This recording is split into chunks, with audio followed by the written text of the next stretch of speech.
I'm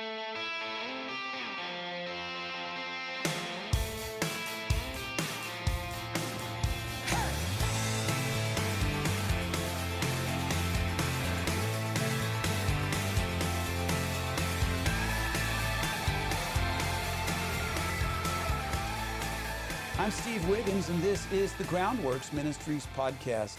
Today we're reading from the book of 1 Chronicles, chapter 26. Let's focus on verse 1. Concerning the division of the gatekeepers of the Korahites, Meshelemiah, the son of Korah, of the sons of Asaph. And now let's look at 1 Chronicles 26, verse 20. Of the Levites, Ahijah was over the treasuries of the house of God and over the treasuries of the dedicated things. So a quick review of the past few chapters reveals a pattern of progression or spiritual growth. And it's a pattern for Israel as a nation, as well as for us, not only as individuals, but also for the church. Back in chapter 22, David had prepared to build the temple. And you may recall that David was prohibited by the Lord from building the temple himself. And this is because his hands, in the words of the Lord, were stained with bloodshed.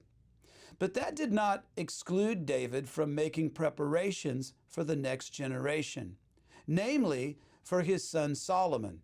It begs the question, what provisions are you making to give the next generation of believers a greater chance of living successfully through living faithfully?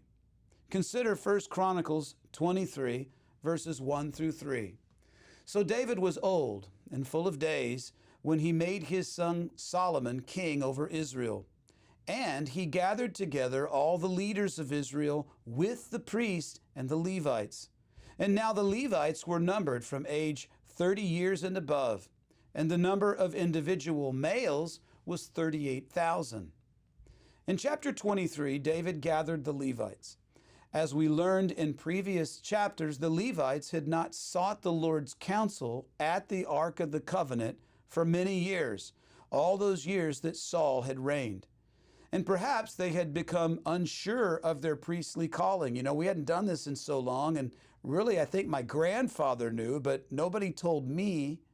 So once the Levites had been separated from the general population, I am calling a meeting of all Levites throughout the nation. Then the process began to sort them back into their respective divisions and their duty stations. David made sure that all of the Levites knew their duties by publicly seeking the Lord.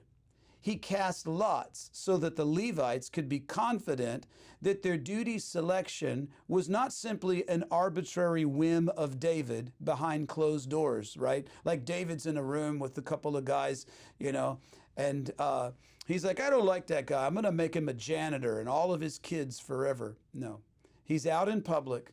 And so everybody knows that when the lots are cast, that it is the Lord who has chosen and not David. We begin to notice that worship for the Israelite is getting more and more intimate as the priests are moving closer and closer to the presence of the Lord. Chapter 25 focused on the musicians, whose job it is to stand at the gates of Jerusalem and play music that would facilitate the various ways that worshipers enter into and exit from corporate worship. And today's chapter isn't just talking about the musicians at the gate, it's talking about the gatekeepers themselves. The gatekeepers are those who allow the sheep to enter. And the gatekeepers are to protect the flock from wolves who attempt to creep into the congregation and cause division among the community. Man, could the church use that today? There is freedom in our relationship with God through Jesus. But never forget that accountability is also necessary. Even within a congregation of grace, there must be accountability and discipline if the case may be. Lastly, notice that the Levites who oversee the treasury are mentioned. Where your heart is, there your investment will be. And if you don't give tithes and offerings to the Lord, well, there is no doubt that you are consumed with worldly things. You see, the closer that we get to God, the more accountable we are to His Word, and the more we offer up ourselves and our belongings to the ongoing work of the gospel. I'm Steve Wiggins, and this is the Groundworks Ministries podcast. Now, Groundworks Ministries operates entirely through financial donations from faithful people like you. And your giving to Groundworks Ministries transforms lives. Would you consider making a donation to Groundworks Ministries today? Because we need your monthly support now more than ever. Donating is secure and it's easy at our website, groundworksministries.com. Now, another way to help is to tell people about Groundworks Ministries.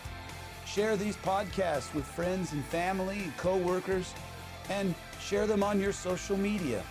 And of course, you can always direct people, once again, back to our website, groundworksministries.com.